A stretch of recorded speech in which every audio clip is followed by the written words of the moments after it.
بسم اللہ الرحمن الرحیم۔ اللہ تعالیٰ نے قلم کو کیسے پیدا کیا؟ اللہ تعالیٰ ہمیشہ سے ہے اور ہمیشہ رہے گا۔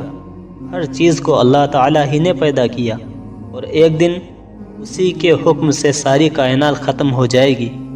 قرآن پاک میں اللہ تعالیٰ فرماتا ہے کہ ہر چیز ختم ہو جائے گی اور صرف آپ کے عزت و بزرگی والے رب کی ذات باقی رہے گی۔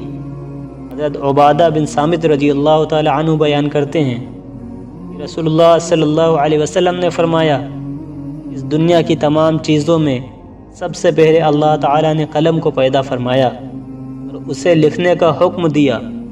اس نے عرض کیا، اے میرے رب، میں کیا لکھوں؟ اللہ تعالی نے اسے قیامت تک کی پوری کائنات کی تقدیریں لکھنے کا حکم دیا۔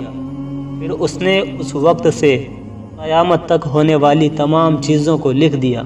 ایک دوسری حدیث میں رسول اللہ صلی اللہ علیہ وسلم نے فرمایا، اللہ تعالی نے مخلوق کی تقدیر کو زمین و آسمان کی پیدائش سے 50,000 سال پہلے لکھ دیا تھا۔